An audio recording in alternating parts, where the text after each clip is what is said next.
Hello everybody, this is Antonio again, and I have another tip and trick, I would say, regarding an issue that I was having with my fridge. I was not having any luck finding online what was going on, and I looked and spent probably 8 hours trying to research what was going on. So basically this is the story behind what was happening with the fridge. It was probably a few weeks ago, maybe 2 3 weeks ago, about 2 weeks ago, and it was Friday night. Now for the let me kind of backtrack a little bit. For the longest time, and I want to say for months, the issue that we had with the fridge was that it was kind of like almost like if it was messing up, like if the compressor was actually going bad, and kind of like if it was running out of juice in a sense. I don't know. It's kind of hard to explain. Like it wasn't smooth, just running smooth. And they did that for a few months, and then like about 2 weeks ago on a Friday night, I went to open the fridge, and basically lights were off. Basically nothing was working. Now these lights here that you guys see here, these were very, very dim, but they were kind of like flickering. See, they were kind of like flickering. You see how bright they are now? And so that's the only thing that was on. Like the fan was off, the lights inside were off, the compressor was off. In other words, it was basically nothing was on other than those little lights. So I did the usual. I pulled the fridge out. I kind of disconnected it, connected it again. Kind of like the basic troubleshooting that they tell you to see if it resets the board, because this is new. This is a Whirlpool. So that's a Whirlpool, and basically that's what some people were suggesting. Just disconnect the power and let it like that for 10 minutes. I did that, connected it back again, nothing was happening. So I went on under here and basically vacuumed that, just make sure there was nothing clogged. Let me tell you, I looked everywhere possible in this fridge and I could not find where the electronic board was. I mean, at all. I went on the Whirlpool website, I went on YouTube, I went on Google, and I could not find where the board was. I took apart everything that I could on this fridge and I could not find it. Because there was no lights inside, but these were flickering, I said, well, maybe it's an electrical issue. Well, it turns out that's what it was. It was an electrical issue.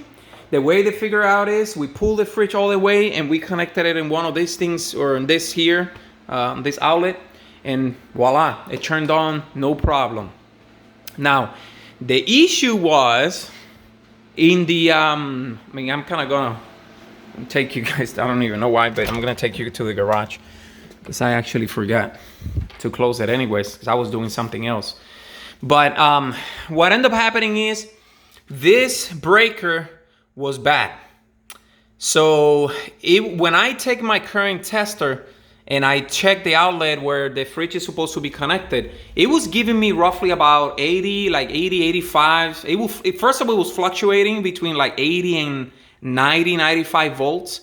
So it was not stable, and that's not enough to power the fridge. So when I checked the other outlets, that's basically what the issue was, or what I noticed, that the other outlets I was measuring with a current tester, and basically it was giving me 120 to 125 volts, which is typical for a residential outlet. I came here, I took all these lids off, and I kind of measured the other ones, I measured this one, and basically that's what it was. I was getting only like 80 volts. So I went to my local Home Depot, got this, make sure you match it to the same brand if possible, because these are so old, I couldn't anyways, but I matched the specifications to the current, or the one that was in there. So anyways, that was pretty much it. It saved me hundreds and hundreds of dollars. It cost me $15 to replace that. So I replaced it for the same thing. I went outside to the main board and cut out the power for the whole house. But again, that was the only issue. It didn't have nothing to do with the fridge. It was just low voltage, and the culprit was the breaker. So if you guys are having the same issue, that there's barely any, like just maybe one light is on, or maybe like in my case, those 3 little lights in the front were on, but they were kind of dim, that was the issue. It didn't have nothing to do with the board, with the electronic board or the fridge itself. It was just low current. And like I said, I decided to make this video because I could not find anything on YouTube or on Google that will tell me what was the problem. Hopefully you guys found this video helpful. Comment in my comment section down below in the video. Subscribe if you want to receive more tips. That's part of being a homeowner, and I'm basically doing the same thing as you, just going online and trying to research and fix things by myself. Now, there are certain things I can't, but the ones that I can, I will definitely make a video and upload them here. But thank you guys for watching, and hopefully this video was helpful. Have a good day.